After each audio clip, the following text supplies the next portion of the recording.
Hello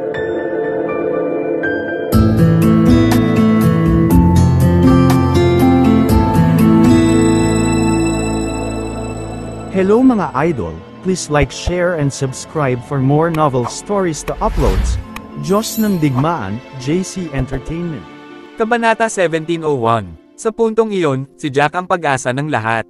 Mapapalago lamang nila ang kanilang lakas ng mabilis upang mas maprotektahan ang kanilang sarili sa gitna ng kamakailang pakikipag-ugnayan sa Alliance Guard. Hahaha, tutulungan ko ang sarili ko. Nagsimulang mamili si Jack pagkatapos ng tawanan. Sa hapon, nagpatuloy sila sa paghahanap ng masiglang damo. Dahil na rin siguro sa kanilang breakthrough na delay ng ilang araw si Jack at ang iba pa kaya halos hindi na nila nakilala ang iba sa daan. Nagdulot iyon ng bahagyang pag-aalala kay Jack. Nag-aalala siya na baka maraming tao ang napatay ng Alyansa Guard pagkatapos lumabas sa kagubatan.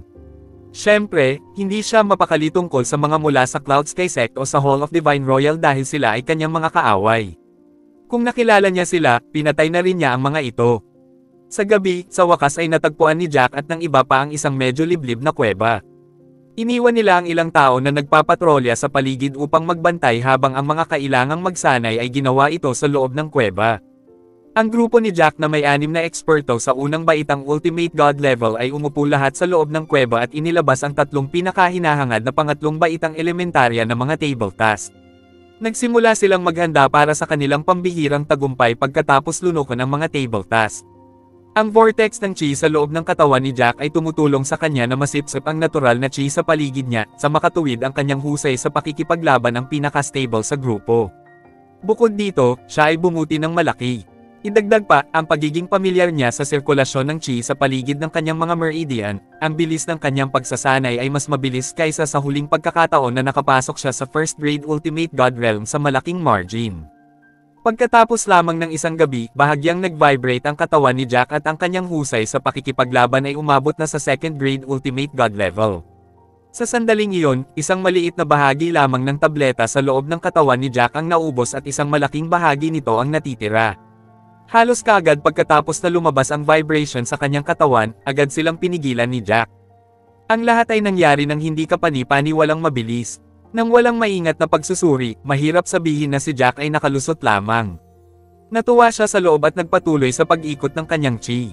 Sa paghusga sa natitirang lakas ng tableta sa kanyang katawan, maaaring makamit niya ang pangatlong baitang Ultimate God level sa isang pagkakataon, na nagbigay din sa kanya ng pag-asa na sumulong sa pang-4 na baitang Ultimate God level. Noon lang niya napagtanto ang pagiging kahanga-hanga ng kanyang martial art technique na nagpapahintulot sa kanya na sanayin ang kanyang chi vortex sa lahat ng oras. Gaya ng inaasahan, pagkatapos ng 2 buong araw, naabot ni Jack ang pang-4 na baitang Ultimate God Realm sa pinakahuling sandali. Bukod dito, mas mabilis niyang na-absorb ang mga kapangyarihan mula sa tableta kumpara sa kanyang 5 kasama, na natapos ng ilang oras ng mas maaga. Paano ito? Maganda ba? Nang makita si Jack na iminulat ang kanyang mga mata at tumayo, sina Daniela, Selena, at ang iba pa ay mabilis na nagkukumpulan sa kanya habang nakatingin sa kanya ng may pag-asa. Hahaha, ibang klase talaga ang feeling. Ang ganda, si Jack, na nakalusot sa 3 level sa isang pagkakataon, ay hinawakan ng kanyang mga kamao. Ang sumasabog na paglaki ng lakas sa loob ng kanyang katawan ay nagdulot sa kanya ng labis na kagalakan. Sa kanyang makapangyarihang martial art technique at sa kanyang nakakatakot na combat powers, naniwala si Jack na kaya niyang talunin ang isang kalaban sa 6th grade Ultimate God level nang walang gaanong problema habang siya mismo ay nasa 4th grade Ultimate God level. Pagkaraan ng ilang oras, ang 5 ay natapos na sumipsip ng kapangyarihan mula sa mga table task ng sunod-sunod at bumangon na may pagpapahayag ng malaking kasiyahan. Ito ay mahusay. 3rd grade Ultimate God level sa wakas. This 3rd grade elementary level pill is really something. Naikuyom ni Nash ang kanyang mga kamao na baka sa kanyang mukha ang pagkasabik. Oo, sa wakas nasa 4 baitang na tayo sa Ultimate God level. Excited na bulalas ni Alejandro. Malinaw na walang nakakaalam na naabot ni Jack ang pang-4 na baitang Ultimate God Realm. Kabanata 1702. Hahaha, salamat na lang kay Young Master Jack. Kung hindi dahil sa kanya, hindi natin makukuha itong mga treasured 3rd grade elementary pills. Who knows how much spirited rest and training time we would need to break through slowly. Sabay tawa ni Alejandro. Tumingin siya sa labas at kumunat ang noo. Sayang, madilim na sa labas. Kung hindi, gusto kong makahanap ng ilang makapangyarihang halimaw na susubukan ang aking lakas. Iwan mo na yan bukas ng umaga. Mapait na tumawa si Nash habang nakaflex ang mga kamao. Ang pagtaas ng lakas sa loob niya ay nagparamdam sa kanya ng lubos na komportable. Kuya Jack, may magandang balita ako sa iyo. Pareho kaming nagkaroon ng tagumpay. Masayang anunsyo ni Yul habang nagmamadaling sumugod kay Jack. Napangiti si Jack nang marinig iyon. Talaga, nasa gitna ka na ng antas ng tunay na Diyos. Mayroon kang desenteng talento. Magsumikap at maghangad na maabot ang pinakaunang antas ng Diyos sa unang baitang. Sa ganoong paraan mas magiging maganda ka pa. Kapag naabot mo na ang pinakahuling yugto ng Diyos, lalo pang bumagal ang iyong pagtanda. Talaga, hihihi, kung gayon kailangan kong magtrabaho ng mas mahirap. Humalaklak si Yul, pagkatapos ay muling tumingin kay Selena bago sinabing, mas maganda pa ang talento ni sister-in-law. Nasa huling yugto na siya ng tunay na antas ng Diyos. Sa hitsura ng mga bagay-bagay, malapit na niyang maabot ang pinakamataas na antas ng Diyos. Oo, ang kanyang talento ay tunay na kamangha-mangha. Kapag naabot niya ang rurok ng tunay na antas ng Diyos, bibigyan ko siya ng isang tableta upang matulungan siyang makamit ang kahusayan sa pakikipaglaban ng pinakamataas na antas ng Diyos. Nakangiting tumango si Jack. Natural na umaasa siyang mas mabilis na lumago ang galing ni Selena sa pakikipaglaban. Sa ganoong paraan, mapoprotektahan niya ang sarili sakaling may mangyari habang wala siya. Dahil gabi na, dapat patatagin niyo muna ang inyong galing sa pakikipaglaban. Samantala, magsisimula akong magpino ng ilang pills. Oras na para subukang magpino ng ilang third grade intermediate pills. Laminggalinga si Jack sa paligid at saka umupo ng naka-lotus position. Mayroon lamang siyang 2 recipe para sa mga third grade intermediate level na table task at pareho silang mula sa mga talaan ng unang elder mula sa pamilya Cabello. Sa sandaling iyon, ang tanging bagay na gumugulo kay Jack ay ang kakulangan ng mga recipe para sa mga third grade premium na table task at fourth grade na table task.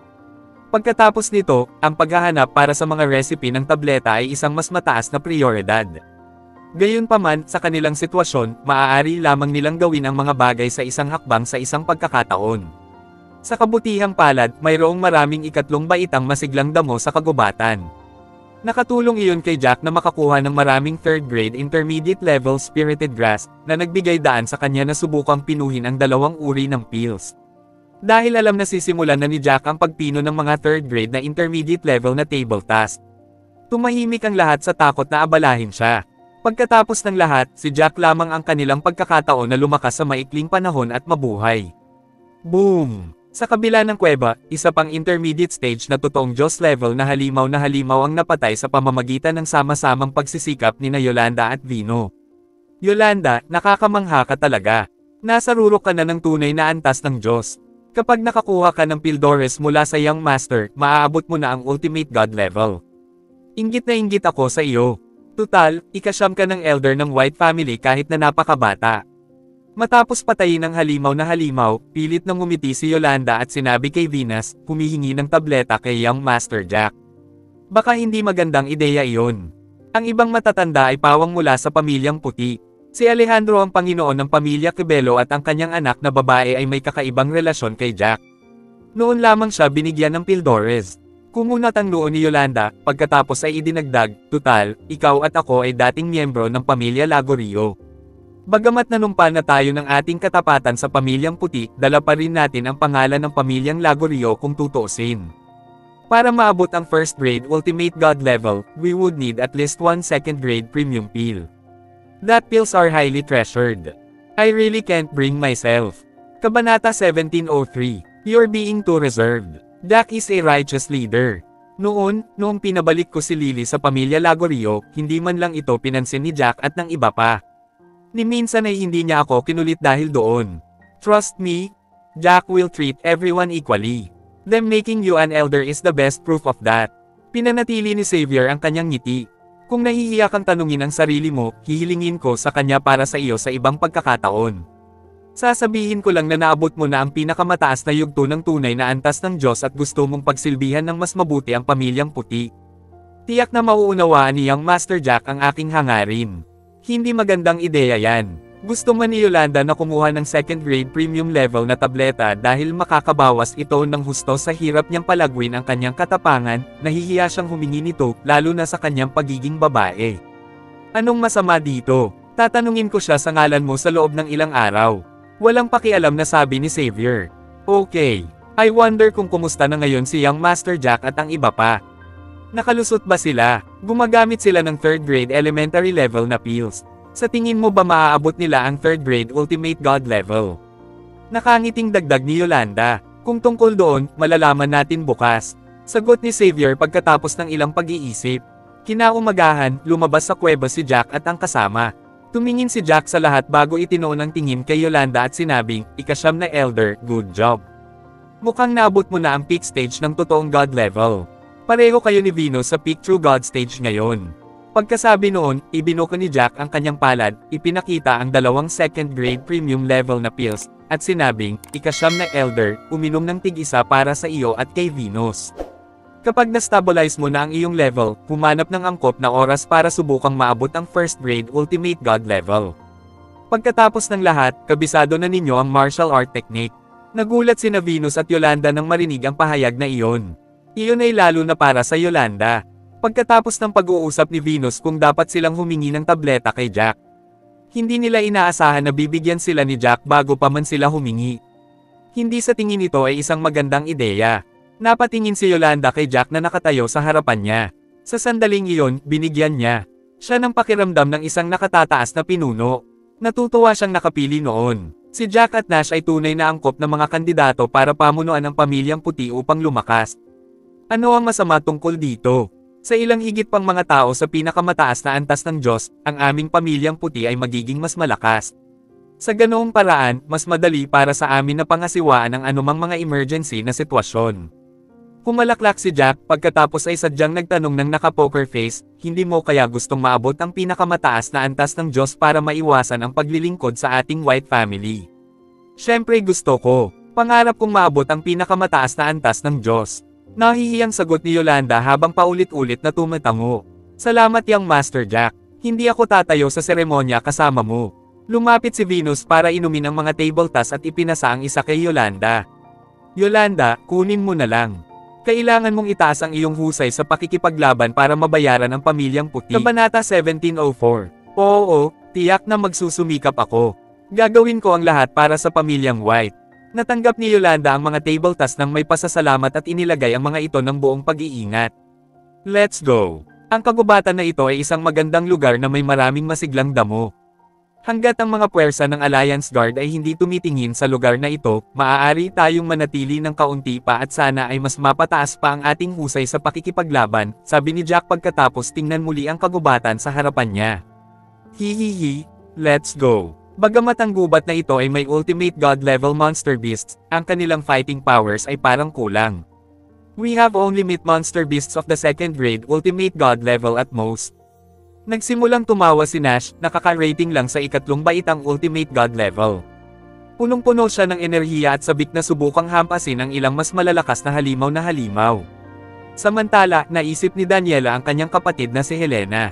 Hindi niya maiwasang makaramdam ng bahagyang pag-aalala. "Oo, kung magtatago pa tayo ng 2 araw para mag-training, baka naglakbay pa ang iba o umalis pa nga sa kagubatan. Natatakot ako na mas mahirap pang hanapin silang muli." Nang marinig iyon, agad na kumunat ang noo ni Alejandro. Pagkatapos ng lahat, maraming hindi kilalang mga panganib ang nakaabang sa lugar at walang sino man ang makakaalam ng hinaharap. Ang tanging nais niya ay panatilihing ligtas ang kanyang 3 anak na babae sa kanyang tabi at malaman kung ligtas si Helena. Maraming 3rd grade spirited na damo sa kagubatan na ito. Naniniwala ako na hindi sila aalis sa lugar na ito ng ganoon kabilis. Tiyak na mananatili sila sa loob ng kagubatan upang maghanap ng mga diskarte sa martial arts sa pag-asang maabot ang pinakamataas antas ng Diyos, lalo na ang mga nasa pinakamataas na yugto ng tunay na antas ng Diyos. Habang nasa kamay ang 3rd grade spirited grass, hindi dapat maging problema para sa kanila na maabot ang 1st grade ultimate god level kung magpino sila ng ilang tangkay. Pagkatapos ng ilang pag-iisip, nagpatuloy si Jack, kaya tiyak na maghahanap ng mga lugar na matutuluyan ang ilan sa kanila para isulong ang kanilang pagsasanay. Sa ganitong paraan, maaabutan pa rin natin ang ilan sa kanila. Tama, tere na tingnan muna. Tumango naman si Nash. Nagsimulang mag-levitating ang lahat habang dahan-dahan silang sumulong sa paghahanap ng masiglang damo. Maririnig pa rin ang mga tunog ng labanan mula sa loob ng kagubatan. Gayunpaman, ang kagubatan ay masyadong malaki. Si Jack at ang iba ay nakasunod lamang sa tunog upang tingnan ang mga bagay-bagay. Kung tutuusin, kung ang kaguluhan ay naging ang kanilang pamilya na nakikipaglaban para sa mga mapagkukunan sa iba, dapat na mas madali nilang iligtas ang kanilang kasalukuyang kahusayan sa pakikipaglaban. Kabanata 1705. Sa sandaling iyon, ang mga tunog ng isang kakilakilabot na labanan ay nagmumula sa direksyon kung saan patungo si Jack at ang iba pa. Si Master Yeager at ang kanyang grupo mula sa Divine King Sect ay napapaligiran ni Elder Mosley at ng kanyang grupo mula sa Hall of Divine Royal. Nakakatakot ang ekspresyon ni Harry Yeager. Sa nakalipas na ilang araw, sa wakas ay nakahanap siya ng martial art technique at nagawa niyang tulungan ang dalawa pang elder sa totoong antas ng Diyos na makapasok sa pinakamataas na antas ng Diyos sa unang baitang. Ang iba pa sa kanyang grupo ay nahiwalay, ngunit nagawa nilang makipag-regroup sa halos 800 tao. Sa kanilang pagtataka, tumakbo sila sa grupo mula sa Hall of Divine Royal at napalibutan sila. Kung hindi dahil sa mga eksperto sa tunay na antas ng Diyos sa kanyang tabi, ang grupo nila ay nalipol na ng kanilang mga kalaban. Gayunpaman, hindi. Maganda ang kanilang kalagayan. Hindi lang sila nalampasan, ngunit si Elder Mosley mula sa Hall of Divine Royal ay umabot din sa pangalawang baitang Ultimate God level. Bukod dito, mayroon silang 3 pang eksperto sa First Grade Ultimate God level din. Maliwanag na nakinabang sila ng husto pagkatapos na makapasok sa kagubatan. Sa sandaling iyon, ang grupo ni Harry ay nagdusa ng higit sa 200 na nasawi. Kahit na ang kanilang mga kalaban ay dumanas ng katulad ng mga casualty, ang kinalabasan ay mas malaki sa panig ni Harry. Ilang beses nilang sinubukang lusutan ang blockade, ngunit nauwi silang lahat sa kabiguan. Napakaraming tao sa kanilang grupo ang nagtamo ng matinding pinsala. Kung muli silang hampasin ng mga kalaban nila, mahihirapan sila. Master Yeager, iminumungkahi ko na sumuko ka at sumama sa amin. Iba na ang mga bagay ngayon. Kung ang grupo mo ay sasali sa Hall of Divine Royal, maaari kitang bigyan ng upuan ng isang elder. Nakakunot noon nang umiti si Elder Mosley. Naku, muntik ko nang makalimutan. Ang tandang Matthew na iyon ay patuloy na gumagawa ng mga katangahang desisyon. Nabalitaan ko sa mga tauhan ko na ang bangkay niya ay natagpuan sa kagubatan. Hahaha, wala pang 2 araw ang lokong iyon pagkatapos pumasok sa kagubatan. Sa aking hula, hindi pa siya nakakarating sa Ultimate God level. Nakakatuwa na mamatay siya ng ganoon lang.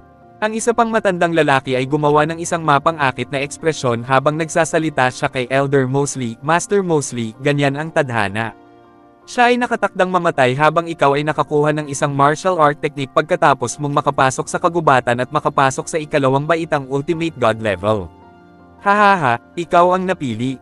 Ang Hall of Divine Royal ay tiyak na aakyat sa langit kasama ka bilang pinuno. Hahaha, oo nga pala. Dapat sa akin matagal na ang posisyon ng Hall Master. Hindi magiging Hall Master ang tandang Matthew na iyon kung hindi dahil mas malakas siya sa akin noon. Pumagalpak ng tawa si Angus. Kapag nahanap ko na ang iba pa mula sa Hall of Divine Royal at ay patipon sa kanila ang kanilang mga puwersa mula sa ibang bansa para sumama sa atin, ang mga puwersang iyon sa kontinenteng ito ay kailangang sumunod sa akin o mamatay. Samantala, ang isa pang martial artist sa First Grade Ultimate God level ay tumawa, gayunpaman, dapat kong aminin na si Matthew ay maaaring tanga, ngunit ang kanyang talento ay napakahusay. Kung hindi, hindi niya malalampasan si Eld. Ibig kong sabihin si Master Mosley bago siya pumasok sa kagubatan na ito. Nang marinig iyon, nagdilim ang mukha ni Angus habang sinabing, kalokohan. Sa tingin mo ba ay may mahusay siyang talento? Sa tuwing nakakakuha kami ng mga kayamanan upang iangat ang aming kagalingan, aagawin niya ang karamihan sa mga ito. Minsan, nagkaroon ako ng pagkakataon na lampasan siya ng isang pagkakataon, ngunit hulaan mo. Inalis niya ang aking kayamanan. Kung hindi, paano pa niya kami pipigilan? Nabalisa si Angus habang sinasabi niya, ako ay matanda na at wala na akong interes sa posisyon ng Hall Master. Sa hindi inaasahang pagkakataon, biniyayaan ako ng langit ng pagkakataong ito na makapunta rito, na nagbibigay sa akin ng pagkakataong bumangon bilang isang dalubhasa sa pinakamataas na antas ng Diyos na may mas mahabang buhay. Ang tanging pinagsisisihan ko ay ang hindi ko siya pinatay gamit ang sarili kong mga kamay. Kung hindi, mapapahamak siya sa harap niya. Nakakatakot talaga ang ekspresyon ni Harry. Paano sila hihilingin ni Angus, isa sa 4 na sinaunang angkan, na sumuko? Kung may lumabas na balita, mamamatay sila sa kahihiyan. Gayunpaman, ito ay isang mahirap na paglalakbay para sa kanya upang maabot ang pinakamataas na antas ng Diyos na may pinahabang-habang buhay. Ito na kaya, ang katapusan ng linya para sa kanya. Sa sandaling iyon, siya ay natigil sa isang malaking problema. Kabanata 1706, Pavilion Master, I don't want to die here. Napakaraming masiglang damo dito at napakayaman ng chi dito. Hindi ako makakapagpahinga ng mapayapa kung mamatay ako dito ng ganito kapag ngayon lang tayo nakakita ng pag-asa. Lumapit kay Harry ang isang elder ng Divine King Sect at mahinang nagsalita pagkatapos magngangalit ang kanyang mga ngipin. Sinulyapan ni Harry ang matanda na nakatayo sa tabi niya at natakot na baka marinig sila ng iba. Sinabi niya pagkatapos na magngangalit ang kanyang mga ngipin, Bullsh asterisk T, sa tingin mo ba gusto kong mamatay? Gayunpaman, ilan daan pa lang tayo dito at hindi pa natin nahahanap ang iba pang miyembro ng Divine King Sect. Nakakahiya na sumuko na lang tayo ng ganito. Bukod doon, paano tayo susuko kung nakalusot na tayo sa first grade Ultimate God level? Hindi nakaimik ang elder at walang magawang sinabi, ngunit wala ng ibang paraan. Bakit hindi tayo magpanggap na sumuko at maghanap ng pagkakataong makatakas kapag may pagkakataon? Hindi natin alam kung sino man sa mga elder mula sa ating sekta ang nakalusot na sa pangalawang antas ng pinakamataas na antas ng Diyos. Napakaganda kung mayroon. Walang silbi kahit na nakalusot na sila. Maliban na lang kung lalabas sila ngayon, hindi ba magiging tiyak ang ating kamatayan? Kailangan nating lutisin ang mahalagang isyu na ito. Nagdilim ang ekspresyon ng mukha ni Harry habang naramdaman niyang nakakahiyang sumuko ngunit hindi siya kumbinsido na mamatay ng ganito. Ang pagkamatay ay isang kalunos-lunos na katotohanan para sa kanya ngayon dahil siya ay nakalusot sa unang yugto ng ultimate na antas ng Diyos na may maraming kahirapan. Paano na lang siya mamatay ng ganoon bago niya malaman ang mga nangyayari at kung anong puwersa ang nasa lugar na ito? Ano ang bulong-bulungan yung dalawa dyan? Nakapagdesisyon na ba kayo pagkatapos ng mahabang panahon na pag-usapan? Naghintay ng ilang sandali si Angus Mosley at naiinip na sinabi nang makita niyang palihim na nag-uusap ang dalawa doon. Ibinuka ni Harry ang kanyang bibig ngunit hindi niya magawang sabihin ang mga salita ng pagsuko dahil pakiramdam niya ay talagang nakakahiya ito. Siya ay labis na hindi nakaimik ng ang matandang babae mula sa kanyang sekta, na nakalusot na sa first stage Ultimate God level, ay aktwal na lumakad pasulong at malakas na nagsalita habang itinuturo ang kanyang espada. Matanda, hindi mo ba iniisip na susuko ang aming sect master? Ang aming sect master ay ang pinuno ng Divine King Sect, isa sa 4 na sinaunang angkan. Mas gugustuhin niyang mamatay ng nakatayo kaysa mamatay na nakaluhod. Naiintindihan ko siya at tiyak na hindi siya susuko. Halos sa mukha ng dugo si Harry at gusto niyang bugbugin ang matandang ito. Noong nakaraan, tiyak na hindi siya matatakot sa kamatayan dahil matanda na siya at wala pang ilang taon. Higit pa rito, walang kayang pumatay sa kanya kaya kumpiyansa siya ng magsalita. Gayunpaman, iba ang sitwasyon ngayon at mayroon pa siyang 100 taon upang mabuhay. Ayon sa kalkulasyon ng kanyang mahabang buhay, siya ay itinuturing na isang nasa katanghaliang gulang na lalaki sa ngayon. Kung hindi dahil sa itsura niya, perpekto na sana ang buhay niya. Tama, siguradong hindi susuko ang sect master natin sa masasamang puwersa. Tumayo din ang isa pang patronym at malakas na sinabi. Mukhang hindi siya natatakot sa kamatayan ngunit hindi niya namalayan ang madilim na ekspresyon sa mukha ni Harry at ng isa pang matanda. Tama, ipaglalaban natin sila sa lahat ng mayroon tayo at ang pinakamasamang wakas ay kamatayan lamang. Ano ang nakakatakot doon? Galit ding sinabi ng iba pang mga disipulo, napakarami sa ating mga disipulo ang patay. Halos, 1 hanggang 200 sa kanila ang patay. F***, ipaglalaban natin sila sa lahat ng mayroon tayo at papatayin natin sila hanggat kaya natin. Hindi nakaimik si Harry. Tila inilalagay siya sa isang sitwasyon na imposibleng tumigil siya. Haha, sinong mag-aasam na ang mga taong ito ay napakalakas ng loob? Kung ganoon nga, tuparin ang kanilang mga hiling at patayin silang lahat. Tumawa ng malakas si Angus sabay wave ng kamay. Pavilion Master, tumingin ka doon. May isang grupo ng mga tao at mukhang marami sila. Dapat nasa 1,000 sila. Kabanata 1707. Nang malapit ng sumuko si Harry, ang matanda na humimok sa kanya na sumuko ay biglang nakakita ng isang grupo ng mga tao na lumilipad mula sa malayo. Oo, hindi lang natin alam kung saang puwersa nabibilang ang mga taong ito. Maraming tao mula sa mga puwersa sa dagat at malaki ang posibilidad na isa sila sa kanila. Kahit na mga taong ito mula sa mainland, baka hindi tayo tulungan ng mga miyembro ng kabilang sekta. Gustong saktan tayo ng ilan sa mga puwersa habang tayo ay nasa pinakamahina.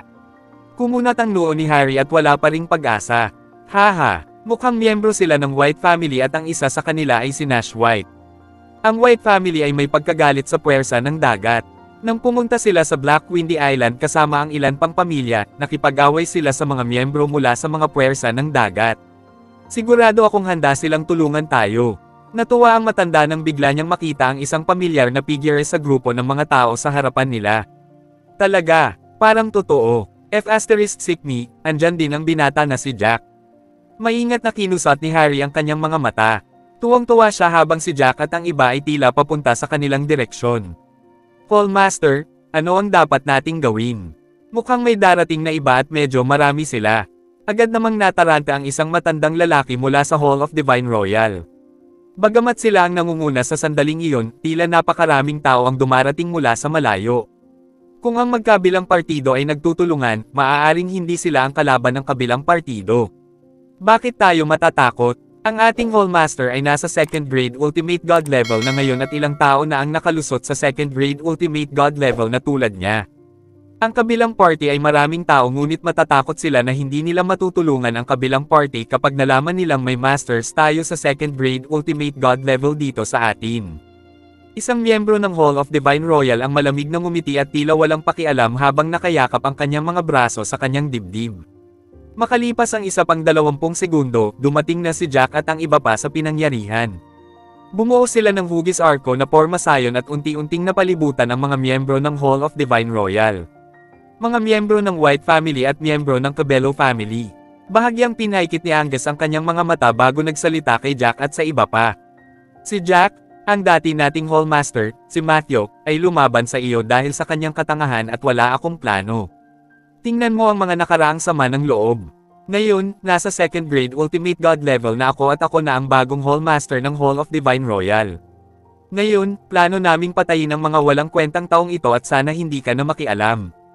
Bahagyang natakot si Angus dahil si Jack ay isang talentadong binata at wala siyang ideya kung aling antas ang kanyang naabot. Ang binatang ito ay may kapangyarihang makipaglaban upang patayin ang kanyang mga kaaway sa mas mataas na antas. Kung nakalusot siya ulit, hindi sila ang kalaban niya dahil napakaraming tao dito. Haha, nasabi mo lang ito dahil hindi ka sigurado kapag nakita mo kung ilan tayo dito, di ba? Sa hindi inaasahang pagkakataon, nakita na ni Jack ang kanyang iniisip at sinabi kay Angus na may ngiti sa labi. Hindi mahalaga kung pipi si Matthew, siya ang dating Hallmaster ng Hall of Divine Royal at kumakatawan sa Hall of Divine Royal. Kaya, ang sama ng loob sa pagitan natin ay ang sama ng loob sa pagitan ng dalawang puwersa. Kung gusto mong itigil ko na ang nangyari sa nakaraan laban sa inyo, magiging posible lang iyon kung tatanggalin mo ang Hall of Divine Royal. I dismiss. Ilang ulit na nanginig ang sulok ng labi ni Angus. Binata, naging mabait ako para pakawalan ka at gusto mo talagang tanggalin ko ang Hall of Divine Royal. Sa iyong mga panaginip, Kabanata 1708, ang mga salita ni Jack ay lubos na ikinagalit niya. Angus ay matagal nang nagnanais na maging Hallmaster ng Hall of Divine Royal ngunit hindi siya nagkaroon ng pagkakataon. Ngayon na sa wakas ay naging Hallmaster na siya ng Hall of Divine Royal, talagang hinihiling sa kanya ng kabilang partido na ay dismiss ang Hall. Sa sobrang galit niya ay naging asul ang mukha niya bago ito namutla. Gayunpaman, nagngangalit siya ngunit hindi naglakas loob na kumilos kaagad. Pagkatapos ng lahat, hindi mahalaga kung nakalusot na si Jack. Kahit na hindi nakalusot ang taong ito, mayroon siyang lakas na labanan na maihahambing sa mga master sa 1st grade Ultimate God level. Higit pa rito, ang kabuoang bilang ng mga tao sa pagitan ni Jack at ng Divine King Sect ay higit na marami kumpara sa kanila. Ang bilang ng mga tao sa pinakamataas na antas ng Diyos sa kanilang panig ay mas kaunti din kumpara sa mga tao sa panig ni Jack. Kung sila ay lumaban sa ilalim ng gayong mga pangyayari, ang pagkakataon na sila ay manalo ay minuto. Kahit na sila ay nanalo, sila ay magdaranas ng malaking pagkatalo. Hallmaster, tingnan mo. Parang mga kababayan natin yang mga yan. Gayunpaman, hindi inaasahan ni Angus ang isa sa mga elder mula sa Hall of Divine Royal, na nasa unang yugto ng Ultimate God level, na makakita ng isang grupo ng mga tao na lumilipad papunta sa kanila sa sandaling ito. Totoo iyan. Si Elder Lawrence iyon at ang iba pa. Ang galing nito, may hindi bababa sa 2,000 sa kanila. Si Angus ay nagkaroon ng instant na pagtaas ng kumpiyansa nang makita niya ang mga tao mula sa kanyang tabi at ang kaligayahan ay agad na makikita sa kanyang ekspresyon. Paano ito posible? Pavilion Master, mga tao iyon mula sa Hall of Divine Royal. Hindi ba talaga tayo malas? Mayroong hindi bababa sa 2,700 hanggang 2,800 sa kanila. Agad na nawala ang ngiti sa mukha ng lalaking katabi ni Harry nang makita ang sitwasyon. Pakiramdam niya ay nakaupo siya sa isang roller coaster sa sandaling iyon. Kumaibat ng ilang beses ang sulok ng bibig ni Harry. Labis siyang natuwa nang makita niya ang pagdating ni Jack at ng iba pa dahil malaki ang tsansa na manalo sila. Gayunpaman, nakakabahala na nagkaroon ng pagtaas ng higit sa 2,000 katao mula sa panig ng kalaban at wala silang ideya kung sino man sa mga taong ito ang nakalusot na sa pinakamataas na antas ng Diyos. Hindi nagtagal ay lumipad si Elder Lawrence at ang iba pang miyembro ng Hall of Divine Royal bago huminto sa di kalayuan. Bahagyang ipinikit ni Elder Lawrence ang kanyang mga mata nang makita niya ang sitwasyon at sinabing, "Elder Muslizel, bakit ka naririto? Ano ang nangyayari ngayon? Mukhang napalibutan mo na ang mga taong iyon bago napalibutan ng mga miyembro ng pamilyang White at Kebelo." Agad na lumapit ang isang lalaki sa tabi ni Angus at nagsabi, "Elder Lawrence, alam ko ba kung alam niyo na ang Hall Master ng ating Hall of Divine Royal, Master Matthew, ay namatay na. Nakita ng ating mga tao ang kanyang bangkay sa ikalawang araw na pagpasok namin sa lugar na ito. Sa ngayon, napagkasunduan na namin na si Elder Mosley ang maging Hall Master namin at dapat sumunod sa kanya ang lahat sa hinaharap. Sigurado ako na alam ng lahat ang kapangyarihan ni Mosley para sa kanya, ang bagong Hall Master." "Ano? Namatay na ang Hall Master?" Agad namang nagulat ang mga miyembro ng Hall of Divine Royal sa kabilang panig nang marinig nila ito. Halatang hindi nila inaasahan na magiging miserable si Matthew at namatay ng ganoon kabilis. Bahagyang natuwa si Elder Lawrence at ang iba pa matapos matigilan ng ilang sandali. Dahil namatay na si Hall Master Matthew ng Hall of Divine Royal, nangangahulugan ba iyon na mayroon din siyang pagkakataon? Gayunpaman, nagsalita pa rin siya na may malungkot na ekspresyon sa kanyang mukha. Buntong hininga. Ang Hall Master ay palaging inaasam-asam na makapasok sa pinakamataas na antas ng Diyos at noon pa man ay gusto niyang malaman ang mga paraan upang makapasok sa pinakamataas na antas ng Diyos. Ngayon na sa wakas ay may ganoong pagkakataon, sino ang mag-aasam? Sino ang mag-aasam na siya ay pumanaw kapag kakapasok pa lang namin sa lugar na ito? Ang kanyang kamatayan. Ang kanyang kamatayan ay talagang napakalungkot. Oo, Hall Master Matthew, may puso kang makamit ang mga dakilang layunin. Sino ang mag-aasam na mamatay ka sa sandaling ito? Kabanata 1709. Isa pang lalaki ang nagpahayag din ng kanyang hinaing at mukhang maiiyak na siya. Hindi na kailangang maging masyadong malungkot ang lahat dahil natuto na tayong kumuha ng buhay at kamatayan ng madali dahil tayo ay mga tagapagsanay. Bagamat ang pagkamatay ng Master ng Bulwagan ay bahagyang kapuspalad, ganito ang buhay. May sakit ding ekspresyon sa mukha ni Angus bago siya nagpatuloy ng seryoso, gayunpaman, hindi na kailangang mag-alala ang lahat. Pagkatapos kong maging bagong Hall Master, talagang aakayin ko ang ating Hall of Divine Royal patungo sa isang bagong maluwalhating hinaharap. Huminto si Angus dito bago siya nagpatuloy sa pagsasalita, gayunpaman, may ilang mga isyu dito na kailangang lutisin at umaasa ako na ang lahat ay magtulungan at tulungan tayo. Magtulungan muna tayo na ayusin ang ating mga kaaway dito bago tayo magpatuloy sa pagsasalita tungkol sa iba pang mga bagay. Gayunpaman, si Elder Lawrence ay may madilim na ekspresyon sa kanyang mukha at direktang sinabi, "Elder Mosley, mukhang hindi maganda para sa iyo na ipahayag ang iyong sarili bilang pinuno, tama ba? Oo, ikaw ay itinuturing na isa sa mga nangungunang elder sa Hall of Divine Royal dati at ikaw ay lubos na nagustuhan ng Hall Master. Kung tutuusin, hindi ka lang matapang at matalino, mayroon kang mataas na kapangyarihan sa aming lahat." Malamig na ngumiti si Elder Lawrence at nagpatuloy sa pagsasalita, gayunpaman, ilang elder dito ang nakapasok na sa unang yugto ng Ultimate God level at Masters ng Ultimate God level. Hindi lang ako, Elder Mitchell, Elder Ladd, at Elder Witherspoon ang mayroon ding husay sa pakikipaglaban ng Ultimate God level. Haha, sa tingin ko, ang mga bagay tungkol sa Hall Master ay dapat maghintay hanggang sa ang lahat ng miyembro ng Divine Hall ay mapili at makapiling ng Royal Hall. Lumakad si Elder Witherspoon at sinabing, "Bakit tayo boboto? Sa palagay ko ang pagboto ang pinaka hindi patas na paraan sa aking palagay." Pagkatapos ng lahat, sina Elder Lawrence at Elder Mosley ay mga senior elder sa Hall of Divine Royal na may maraming kredito. Talagang magiging favorable para sa inyong dalawa kung talagang iboboto natin ang ating pagpili. Iminumungkahi ko na piliin natin ang ating Hall Master sa pamamagitan ng pagkakaroon ng kompetisyon. Pagkatapos ng lahat, walang nakakaalam kung sino ang magiging mas malakas sa oras na iyon. Napahawang ng ilang beses ang sulok ng bibig ni Angus nang marinig ang sinabi ng dalawa. Sa wakas ay napagtanto niya na hindi lamang isa o dalawang tao ang gustong maging pinuno ng bulwagan. Haha, Oo naman, payag din akong magkaroon ng martial art competition para makapagdesisyon.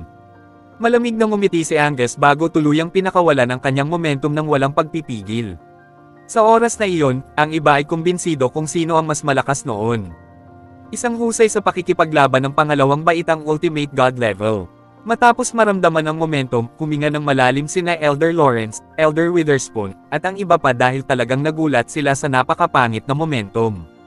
Hindi nila kailanman inasahan na si Angus ay magiging master sa ikalawang baitang Ultimate God level pagkatapos ng 10 araw ng pagpasok sa lugar. Hey guys, tapos na ba kayo? Sa hindi inaasahang pagkakataon, si Jack, na nagmamasid sa gilid, ay hindi napigilan na dahan-dahang ibinuka ang kanyang bibig at sinabing, dapat isipin ninyo kung paano kayo magpapatuloy na manatiling buhay higit sa lahat. Hindi pa kayo nagtagumpay sa pagtagumpayan ng hamon na ito dito at iniisip na ninyong ipaglaban ang posisyon ng Hallmaster. Nakakatuwa. Tumawa ng malakas si Angus nang marinig ito. Haha, Jack, matapang ka talaga kung magsalita. Bakit hindi mo tingnan ang sitwasyon ngayon? Mas marami kaming miyembro sa Ultimate God level kumpara sa iyo at mas marami rin kaming tao. Nararamdaman mo pa ba na may kasiguraduhan ka na mananalo?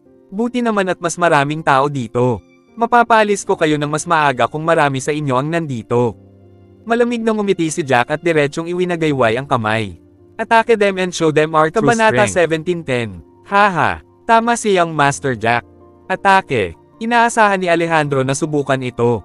Direkta siyang lumipad nang marinig ang sinabi ni Jack at nagpakawala ng malakas na alon ng aura. Ang kakilakilabot na aura ay patuloy na tumaas at hindi nagtagal ay nalampasan si Angus, na nasa ikalawang yugto ng Ultimate God level. Paano ito posible? Ang kanyang momentum ay mas mataas kumpara kay Elder Mosley. Sa sobrang takot ni Elder Lawrence ay huminga siya ng malalim nang makita ang nangyari. Kung ang mga taong nakapaligid sa kanya ay wala ring pagtataka sa mukha, talagang maghahinala siyang nananaginip siya. Imposible. Imposible ito. Patuloy na umiling si Angus dahil hindi siya makapaniwala sa katotohanan. Pagkatapos ng lahat, nakuha niya ang martial art technique pagkatapos niyang makapasok sa lugar na ito at maraming mahahalagang bagay. Nakakuha siya ng maraming 3rd grade spirited grass at nakakuha pa siya ng 4th grade spirited grass. Nagawa pa niyang pinuhin ang pang-apat na baitang masiglang damo at iyon ay kung paano siya nakalusot sa pangalawang baitang Ultimate God level sa maikling panahon. Naniniwala siya na walang kasing swerte sa kanya kaya confident siya sa kanyang sarili. Gayunpaman, si Alejandro, na nasa kanyang harapan, ay talagang nasa ikatlong baitang Ultimate God level. Nagdulot ito sa kanya ng biglaang pakiramdam ng pagkatalo at hindi niya agad natanggap ang katotohanan ito. Haha, ano ang mali? Nagulat ka ba dahil dito? Lahat, atake. Attack to your heart's content. Si Alejandro ay lubos na nasisiyahan sa ekspresyon ng mga taong ito mula sa Hall of Divine Royal. Hindi niya inasahan ang kanyang sarili na magdulot ng napakalaking sorpresa sa mga master sa pangalawang baitang Ultimate God level. Pagkatapos ng lahat, mahigit 12 araw na ang nakalipas, kahit na ang 1st grade Ultimate God level ay isang realm na talagang gusto nilang lampasan, lalo pa ang 2nd grade Ultimate God level. Atake. Si Kenneth at ang iba ay hindi nagpakawala ng kanilang momentum. Sa halip, ikinulong niya ang kanyang mga kamao at si Chi ay lumundag sa kanyang mga kamao. Direkta siyang sumugod kay Elder Lawrence mula sa Hall of Divine Royal sa isang iglap. Paano ito posible? Ang matandang ito ay isa ring master sa Ultimate God level. Si Elder Lawrence ay orihinal na ngumiti ng malamig nang makita niya si Kenneth na mabilis na sumugod sa kanya at naisip niya na si Kenneth ay nagpapakamatay. Gayunpaman, tuluyan na siyang natarante nang sa wakas ay nakita niya ang gininto ang kulay ng chi sa mga kamao ni Kenneth. Malinaw na alam niya ang representasyon ng kulay na ito.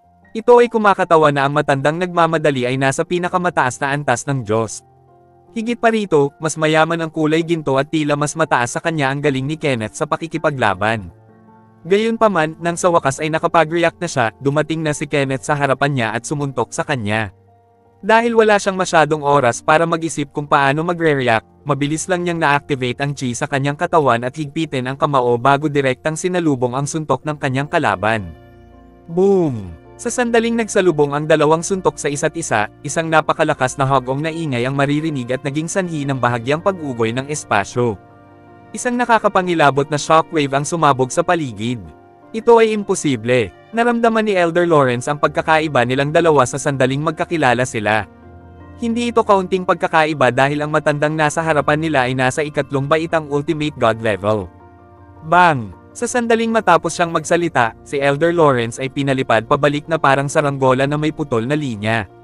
Malakas siyang bumagsak sa lupa at samuka ng dugo. Isang malaking butas ang lumitaw sa lupa mula sa pag-atake at ang mga kakilakilabot na bitek ay kumalat sa paligid. Si Elder Lawrence, na nasa first grade Ultimate God level, ay nahiga doon at walang tigil na umuubo ng dugo. Napakaputla ng kanyang mukha at hindi man lang siya makatayo. Please subscribe and hit the notification bell for more novel stories. JC Entertainment.